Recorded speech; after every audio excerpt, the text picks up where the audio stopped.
നടിയെ ആക്രമിച്ച കേസിൽ മെമ്മറി കാർഡിന്റെ ഹാഷ് വാല്യൂ മാറിയതിൽ അന്വേഷണം പൂർത്തിയായി.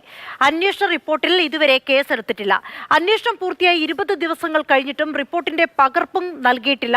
തുടർ നടപടി എന്താണെന്ന് അറിയിച്ചിട്ടില്ലെന്നും അതിജീവിത. ഇതിന്റെ പശ്ചാത്തലത്തിൽ സുപ്രീം കോടതിയെ സമീപിക്കാൻ ഒരുങ്ങുകയാണ് അതിജീവിത. രാഗിൻ വിവരങ്ങളുമായി ചേരുന്നു.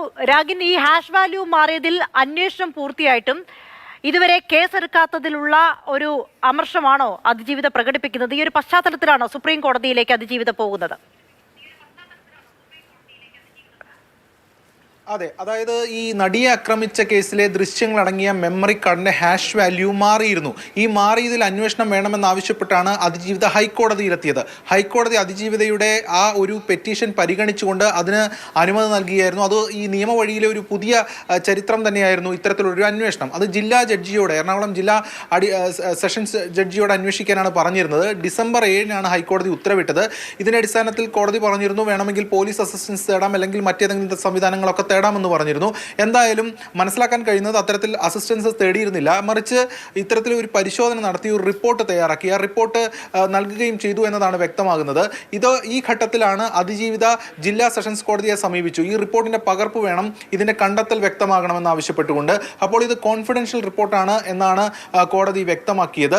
എന്നാൽ ഈ റിപ്പോർട്ടിൽ എന്താണ് കണ്ടെത്തൽ, അല്ലെങ്കിൽ ഇതിൽ കുറ്റക്കാരാണ് ആരൊക്കെയാണ്, അത് സംബന്ധിച്ചുള്ള അന്വേഷണം, അത് കേസെടുത്ത് അന്വേഷിക്കുന്ന നടപടിക്രമങ്ങൾ ഇതിലേക്കൊന്നും തന്നെ പോയിട്ടില്ല.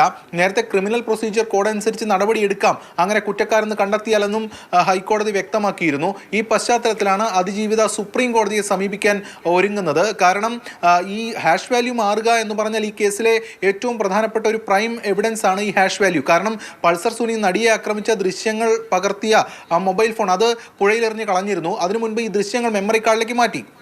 അതുകൊണ്ട് തന്നെ സുപ്രധാന തെളിവാണ്. അത് കോടതികളുടെ അടക്കം പരിഗണനയിൽ ഇരിക്കുകയാണ് ഈ ഹാഷ് വാല്യൂ മാറിയിരിക്കുന്നത്. ഹാഷ് വാല്യൂ മാറുക എന്ന് പറഞ്ഞാൽ ഒന്നല്ലെങ്കിൽ ഇത് അൺഓതറൈസ്ഡ് ആയിട്ടുള്ള ആക്സസ്, ഇത് കൃത്യമായിട്ടുള്ള സമയത്തല്ലാതെ നടത്തിയ ആക്സസ് ആണ്. അതുകൊണ്ട് തന്നെ ഇതിനെ അൺഓതറൈസ്ഡ് ആക്സസ് എന്നാണ് വ്യക്തമാക്കുന്നത്. അത്തരത്തിൽ ആരാണ് ഇത് കണ്ടിട്ടുള്ളത്, അതോടൊപ്പം തന്നെ ഇത് ചോർന്നു എന്ന തരത്തിലുള്ള അഭ്യൂഹങ്ങളും അത് സംബന്ധിച്ചുള്ള ചില കാര്യങ്ങളുമൊക്കെ റിപ്പോർട്ടുകളൊക്കെ വന്നിരുന്നു. അപ്പോൾ ഇത് അങ്ങനെയെങ്കിൽ ഇത് ചോർന്നിട്ടുണ്ടാകുമോ, ഇതടക്കമുള്ള കാര്യങ്ങൾ പരിശോധിക്കണം. അപ്പോൾ ഈ റിപ്പോർട്ട് വളരെ സുപ്രധാനമാണ്. ആ റിപ്പോർട്ടിന്റെ പകർപ്പ് അതിജീവിതയ്ക്ക് കിട്ടിയിട്ടില്ല. അതുകൊണ്ടാണ് ഇപ്പോൾ സുപ്രീം കോടതിയെ സമീപിക്കാൻ ഒരു നീക്കം അതിജീവിതയുടെ ഭാഗത്തു നിന്ന് ഉണ്ടാകുന്നത്.